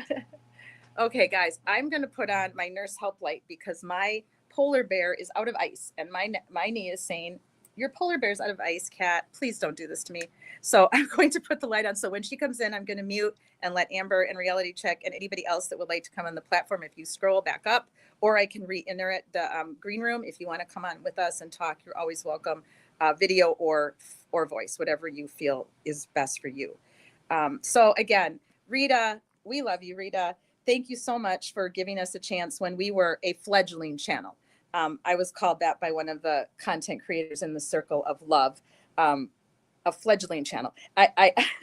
There's a lot, again, words, people, words, okay? You could have said startup channel, you could have said new channel, but you chose to say fledgling channel. And I know why you did it. So I'm sorry if you think you're smarter than me. We're probably equally as smart, but you're not smarter than me.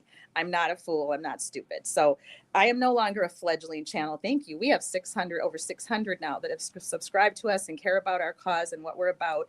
And but when we were a fledgling channel, Rita gave us a chance. She let me interview her. She didn't know much about me. She didn't know what kind of an interviewer I would be or what kind of a conversationalist I would be. She didn't know much about Social Change Warriors. And she gave us a chance twice. So we had a spectacular interview with her. That's in our live library if you want to go back and check it out.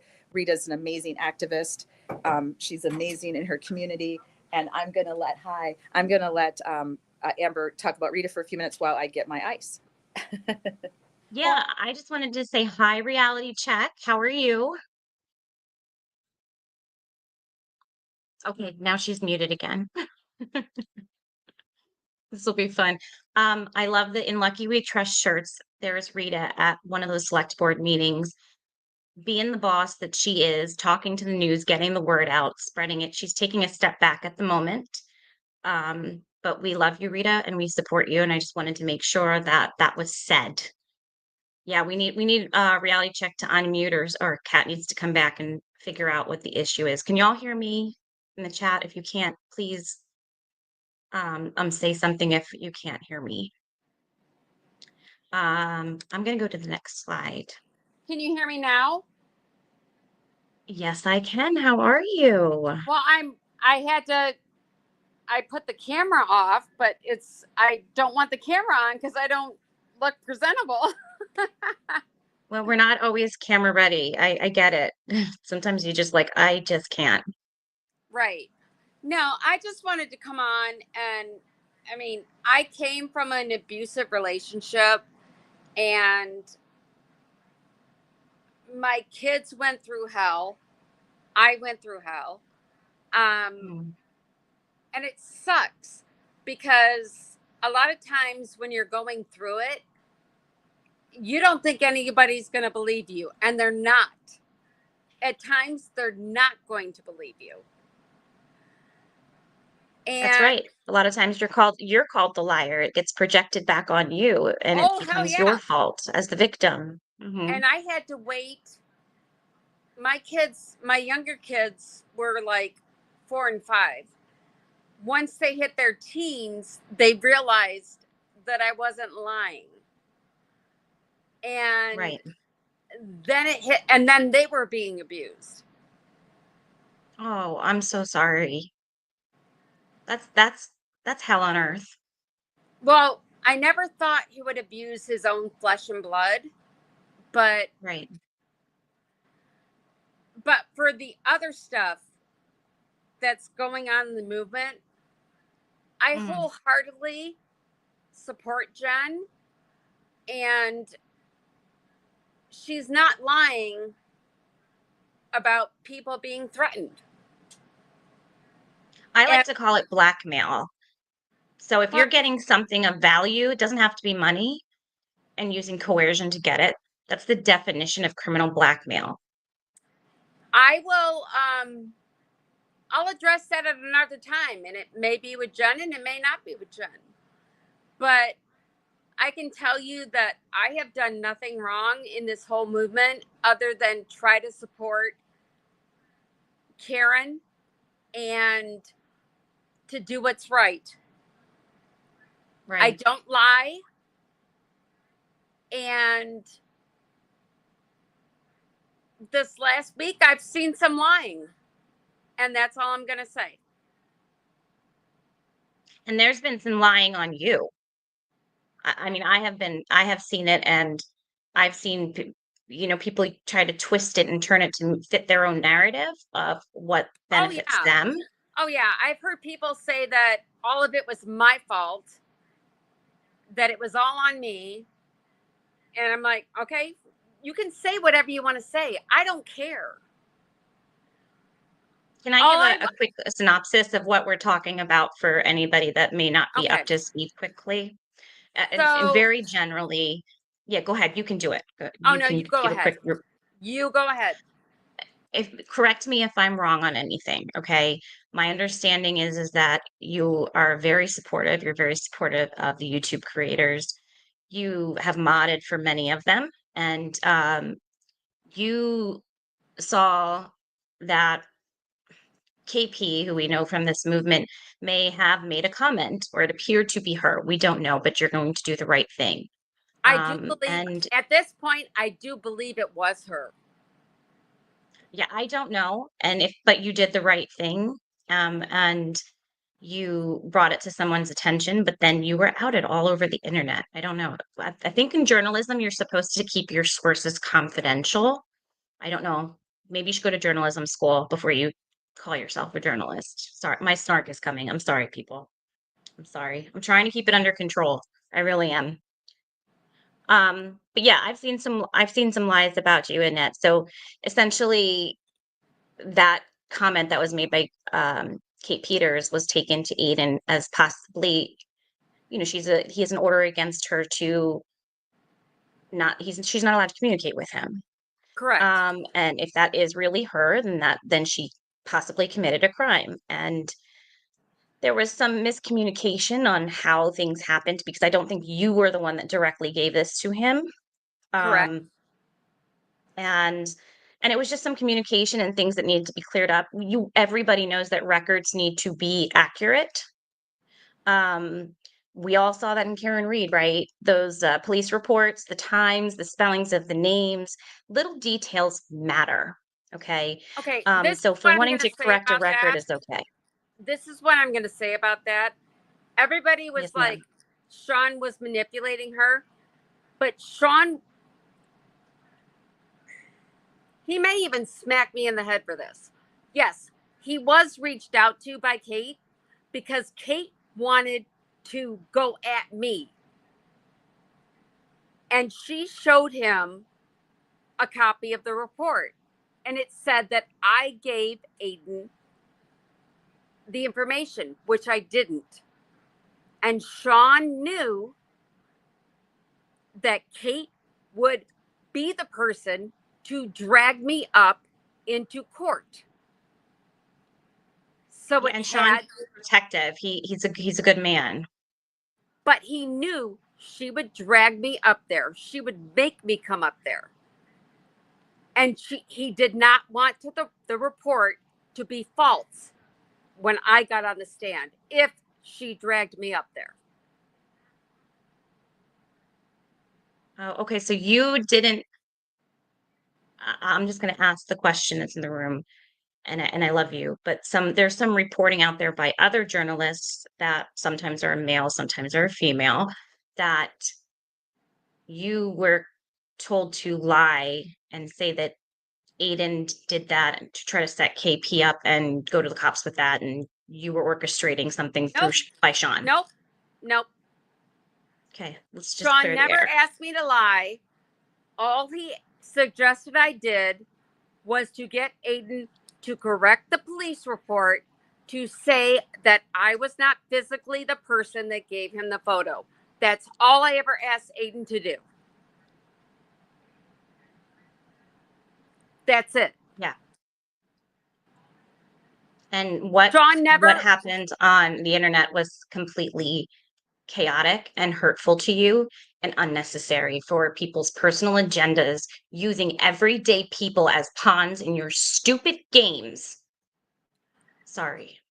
The screenshots that Aiden showed of Sean saying throw Aiden in jail, I can tell you and I'm sure a couple of the other mods can tell you, we all knew what Sean was doing. He thought he had a mole, Hmm. and he was waiting to see if that got back to Aiden, because he didn't know. He didn't know if, because the person that actually had taken the screenshot and sent it to Aiden Mm-hmm. would not come back in the group and say, yes, I sent it to Aiden. They avoided it. They didn't want to say it. They avoided it. Like consciousness of guilt type thing. We have no clue. They just didn't Hmm. want to come and say. They accused me of sending it to Meredith. I said, no, I didn't send it to Meredith. I showed him the screenshot and I said, hey, you said I sent it to Aiden, and I was like, I'll send it to Meredith. And as soon as we were typing at the same time, and I said, okay. And I never sent it to Meredith. And they came in and said, well, I have two people that said you sent it to Meredith. Well, show it, because I didn't. And then it went Yeah, on. I don't like people talking about any of us because we are all daughters in this movement. And we don't like And I didn't the want way to be Karen in Reed all was that. treated. I didn't want to Right. be in all that. But Annette, you are just as important, okay, as every single person in this movement. Not one of us is better than the other. And I think that's my issue is that why can you have been hurt so bad over something so dumb? Like, it's just not necessary. It's stupid. This is what people are talking about. This is what they're frustrated with. They want to focus on the cause. They want to focus on the boots on the ground, the people that matter. If you want to be on board and be a good human being, then great, come on board. But if you're going to be a douche, then I don't want to be associated with that. Okay.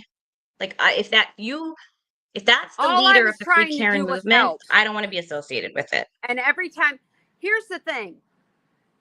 If you try to help, you're either A, trying to insert yourself or Mhm. gain recognition or get your seconds of fame. Oh, yeah, because that's the attention everybody wants, people. Oh, yeah. Oh, yeah. Nobody wants Yeah, that. and that's probably where I'm the angriest because it's happening over and over and over, and people aren't learning, and then there's everyone else is being complicit and allowing it, including Karen Reed. I Well, mean, she doesn't control anybody else's behaviors, but don't be if anybody's having bad behavior, if I'm having bad behavior, any YouTube creator's having bad behavior, you should have no fear to say how you feel in a respectful manner or a civil manner. Like, that's all I'm asking for. Don't dox everyday people. Don't hurt the people in the movement. Makes absolutely no sense to me. yeah, the And one then thing lie.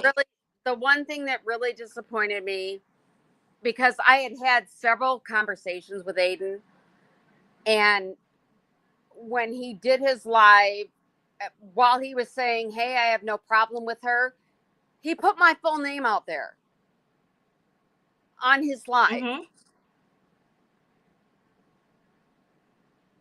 That was like, It's disgusting. he's like, I have no problem with this woman. She's a really nice woman. But you put my full name out there, dude. So even if it's not our side, the other side is going to come at me.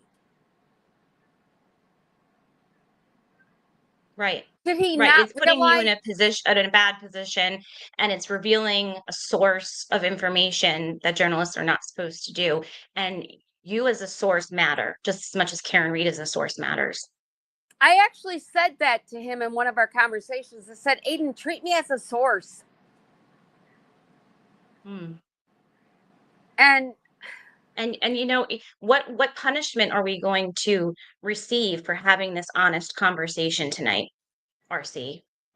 What well, consequences? What are we going to do to try to prevent the women from speaking louder? Because he's afraid of middle-aged activists, apparently, and boomers. Well, I can tell you the last time, and I'm not gonna lie. The last time I had a phone conversation with him, he was already pissed at me because he saw me on a live that Sean did, and I wasn't even like acknowledging what Sean was saying. I was talking with people in the chat, and I was supporting him, and I was supporting Karen in the chat, and I finally grew a backbone. And I said, no more. You're not going to tell me who I can and can't watch. You're not going to tell me who I cannot talk to. And remember that thing called the First Amendment? And I said, you know what? I do support him because I do support him. He made a huge contribution to this. I would never We take give that away from him. credits due. Never We give would have credit where taken that away. credit's due. Never will take that away from him. But he is not the entire movement. He like as he said last night that it was Sean has done nothing. Deirdre has done nothing. Everyone's done nothing but him. It was because of him. Right? I'm not going to comment on that. All I'm going to say is what I told him was, I support you for what you've done. If you don't want me to support you, that's good too. But I'm done. No more. You're not going to tell me what to do. You have a voice and you're allowed to say whatever you want without fear of retaliation from anyone else. And that he came includes underneath everybody in this movement and everybody in this world.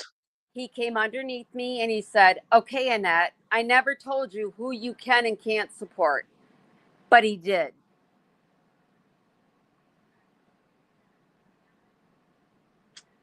We're speaking truth here tonight, people.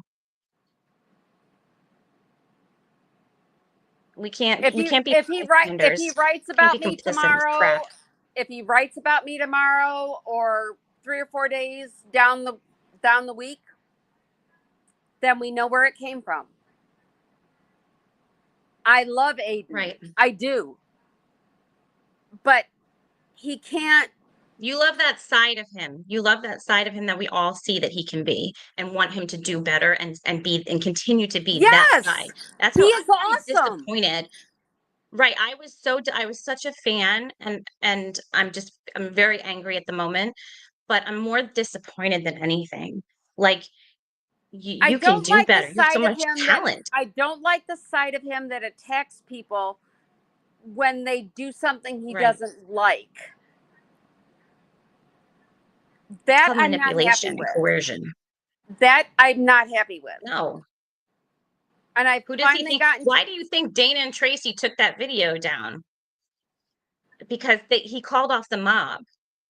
The dog whistle. He made it go away because they came to a deal because they did what he wanted. Everything will be fine until you don't do what they want. Right? They can love bomb you, can be peaches and cream, and then you don't do exactly what they want or you don't agree with what they think. And then you're a whack job, a nut job, hysterical, psycho, whatever names they like to call women. Oh, yeah. Glare gave me a tongue lashing and Meredith jumped in on it. And you know what? Princess Turtle can sit down. Sit down, Princess Turtle. If Will had none of this even would have started if Will had not mentioned it on his live that I had done a group chat with them, because nobody else knew except the people in the group chat. And nobody else was going outside of that. I had my own beef with another one of the people that was in that. Mm-hmm. But nobody else knew. And Will brought it to the surface because he was pissed off at Sean and he wanted to go at me. Stop using people as pawns. It's disgusting. That's why Will did it. Because Will had no need to say, oh, well, I have an issue with one of his mods. He could have came straight to me and said, hey, I have an issue with you. Well, that's the thing. That's what we wanted to promote here is that healthy conversation. We're all going to have conflict, even when we agree on things, like right in Amen. this movement. But there's Amen. healthy ways Yep. to resolve that conflict and communicate. And that's basically where I'm at. Like that's all I'm going to accept, right? Well, they all That's decided all. I was Just, psycho and I was trying to control everything instead of trying to and you were just an attention promote. seeker, weren't you? Were you Yeah, an attention seeker that's too? yep, that's what they said.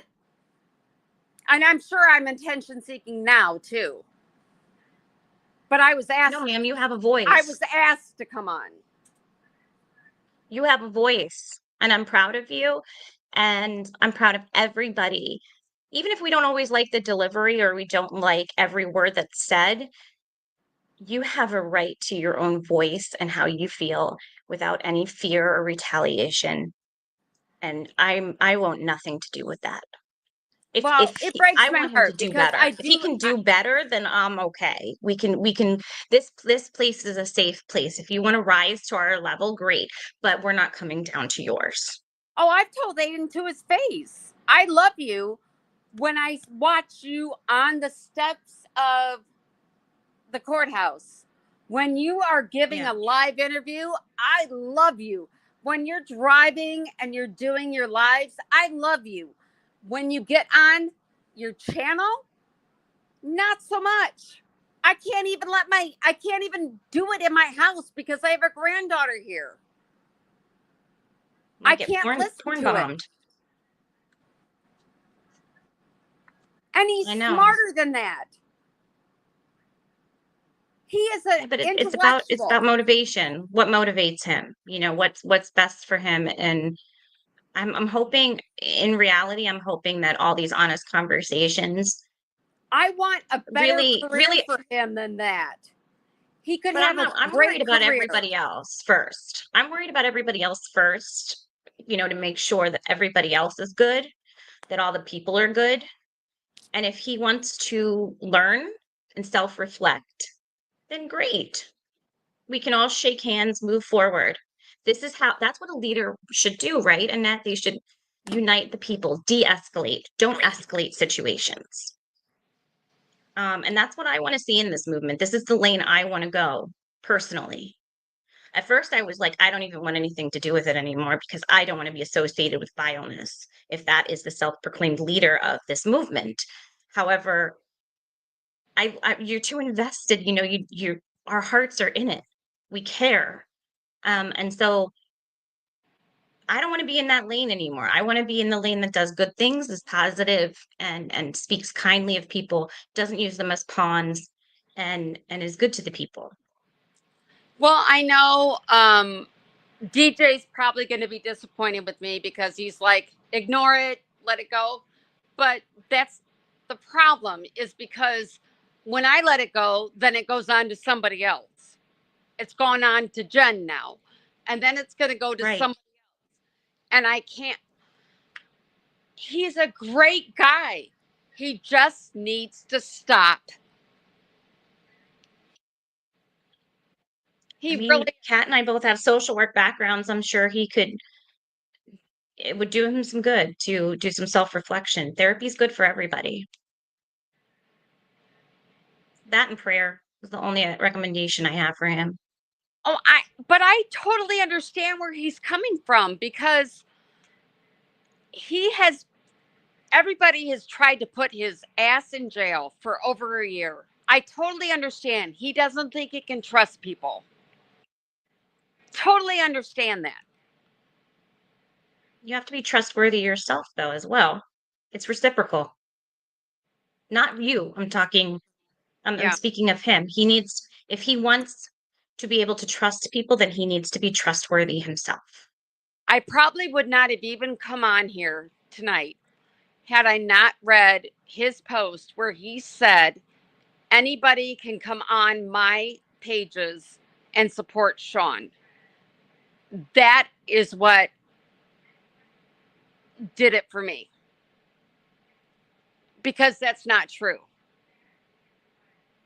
Oh yeah, because he gave us all an ultimatum and was like, "It's me or it's Sean." And then he was like, "Sean's saying we have to pick, and we can't be in his group." And I'm like, "That's called projection. We need Kat back here so she can give us the social work definition of projection." Um, it's Well, all tit for Sean, tat and it's dumb. no, no, no, no. The first person who did that was Aiden, and he did it with me, and he did it on one of his lives. Mm, Then he did it twice with me, and I told him, "No, you're not doing this. I'm no." And then Sean did it, which I don't 100% agree with Sean either that he did that. oh I don't. no, we're all shades of gray, right? We're all shades of gray. It's not black and white. It's We like all what? have our parts where we contribute and where we don't. Even if you're only 5% responsible, you can still take responsibility and accountability for that 5%. Right, but why can't I support them both? And why do you guys get to tell me that I have to choose between both of you? That is not Right, fair. right, and right. I That's love not fair. both. You can't try to control people and tell them to choose. You That's not fair to you, and you can't try to take away their voices. And this is where I was going. It's your own people. Like this is us. This is like free Karen Reed eating itself. Right, but that's like what I'm Um, trying to say to you is Aiden has attributes that I totally love. He has attributes I totally hate. Sean has the same right. thing. But for you Did I both just to hear a tell, duck? I did not I quack. swear to God, I just heard a duck. I just like, oh my gosh, I don't know what I Very, heard. oh, he's got a duck. I swear to God. But for me to be told that I cannot watch somebody else and comment on their channel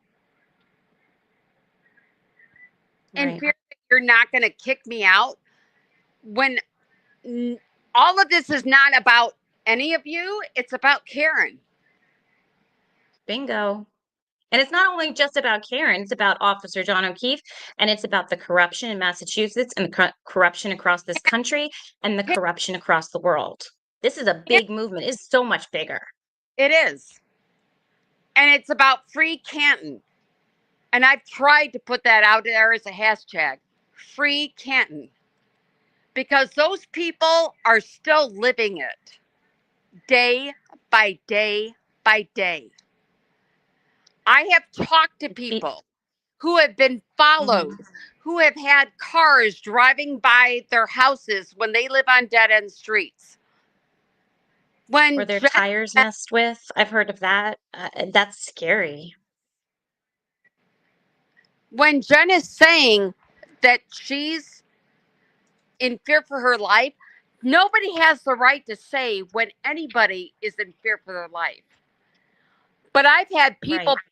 Jen even said anything, who were being followed. It's not bullshit. These people are scared Can because you they imagine have how no brave they are who to get up who there in their own town and speak out? Like, how brave are these people when it's right in their own backyard?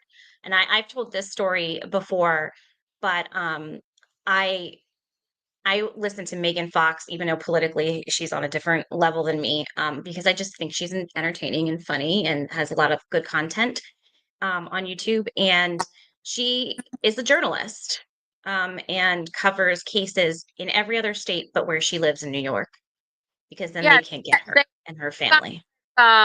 umbrella guy and they had Aiden on. Yeah, yeah. She does Tuesdays with Tug a lot. But yeah, that's one of the things that she has said when she's done her activism and she has done everything that she's been doing.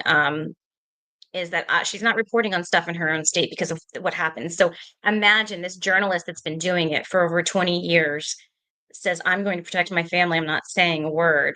And Yeah. These people, these Hey, everyday guys. people, these boots on the ground Hi, are doing Kathy. it. Hey guys, thanks I for love. carrying. Thank you so much for carrying on. I had a little bit of a blood pressure issue, which has been going on for 2 weeks. Oh So, no. Drink more yeah, it's water. oh, I have drank so much water, sweetie. You wouldn't believe it. So my blood pressure just doesn't like all the trauma that has happened to my body. But I'm okay. I got my nurse right here. Everything's good. So I just want to quickly say that what I would love to do at this point, there's more to say, and I have more to say, and I know you guys have more to say, and I think we might invite her onto the platform, is I would love to do a part 2 and take up where we are right now next Wednesday. Because I've been ordered by the nurse to close it down for the night. so, Oh, okay. Okay. so I would like to do part 2 next Wednesday, if that's okay with all of you. Love to have you all back in the chat and Yes. anybody on replay, because I have things to say about Sean and how much I appreciated that he took a chance on a new startup channel and was willing to come on and speak his truth and show his emotions and wear them on his sleeve. And I have respect for him as a law enforcement officer. We differ in ways we handle things. I wouldn't necessarily. Agreed. Yeah. Agreed. I wouldn't necessarily say I would handle everything the same way, and he probably would not handle everything the same way that I do. But I respect him for all of his years as law enforcement, for his apparently his family, and he's a good human. And he took a chance on me, not again, just And- like Anne Marie and just like others didn't know what my interview style was or what I was about, and was willing to come on Social Change Warriors. And I totally respect him for that, and will continue to support him in whatever way he needs support. And I will continue to not have a problem with Turtle Boy when he covers the case. When he covers the case, he covers it well. And he's a really darn good journalist. And I have no problems with that. But can you take us to the next slide, Amber? Because I'll come back around and Yes. we'll talk to Sean a little bit more. We'll talk about Sean a little more. But I want to read something that Jen O sent me today, because Jen O had the guts to, talk about credit and needed some credit for her contributions. And I don't understand why Aiden had to make such a big deal out of this. I realized it was over the Thanksgiving holiday, and his children mean a lot to him. Our children mean a lot to all of us, but I just don't think it would have taken that much time just to take care of that and make sure that Karen Reed knew what her contribution was. I think that could have been done. All of this would have been avoided. Jen's feelings wouldn't have been hurt. She's had a lot going on in her life. She's been supporting this movement for months and months and months. It's emotionally draining. And for all of you that came after these 2 content creators who are just trying to make a difference in their own way, and this is their town. They care about what's going on in Canton. They care about politics in Canton, and they want to be a voice. Leave them alone, for goodness sake. They did nothing wrong. They just allowed a person who wanted to speak out, who wanted to exercise her First Amendment rights, to come on their show. So you don't get to be the boss over who we invite on our shows. I wanted to invite Sean. I had my reasons. They wanted to invite Jen to have this weekly series. They had their reasons. Stop bullying them. Stop talking about them. Stop threatening them. It's just not acceptable in any way, shape, or form to be doing this. So I just wanted to read something that Jen sent to me. So let me get my phone here. She sent a statement that she wanted us to read tonight, and then we will have a part 2 and break all this down and talk more about this, and why we need to stick to good, honest reporting journalism and get out of all of this drama and name calling and hate speech. It is just not necessary. And if that's what you want to do on your live, then do it as a separate show. Don't do it when you're talking about Karen Reed and John O'Keefe, because a lot of us don't agree with that type of speech. A lot of us aren't comfortable with that type of speech or those words. We don't like calling people names. Many of you are okay with that and you get off on it. Well, then that's fine. But just do that in a separate show.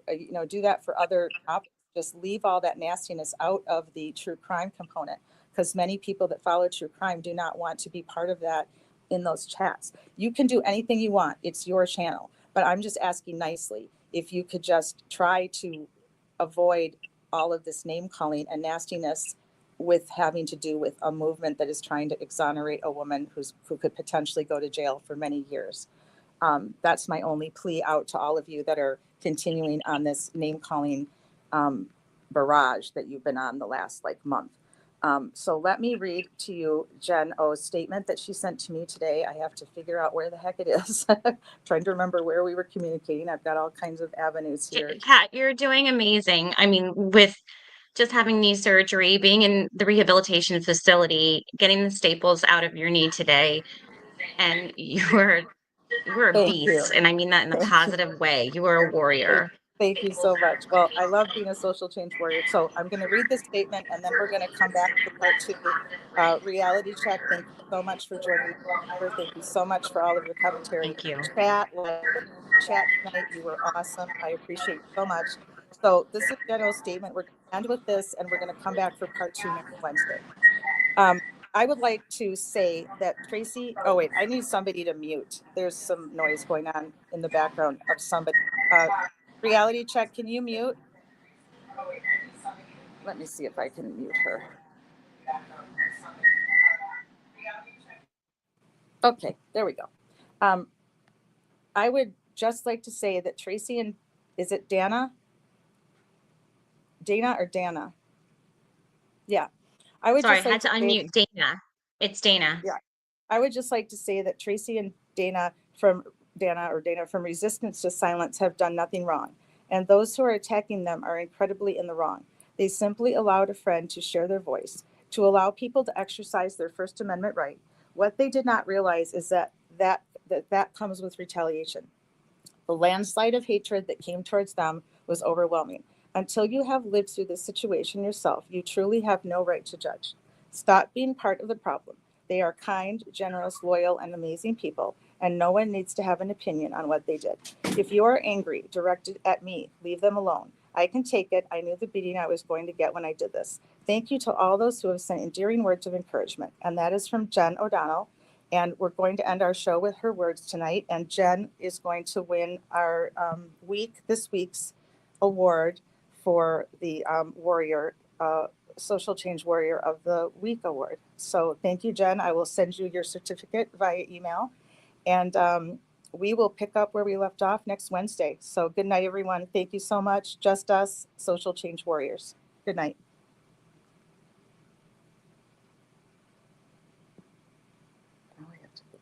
I never can remember what to end my feed, but I'm trying to work on it, guys. So I think we're still live, dear. You boomer, Yes, we're still live. We're still live. I'm on my iPad tonight, so I'm trying to figure out. But there we go. So, okay, guys, I'm ending the live stream now. Thank you for coming. Appreciate all of you.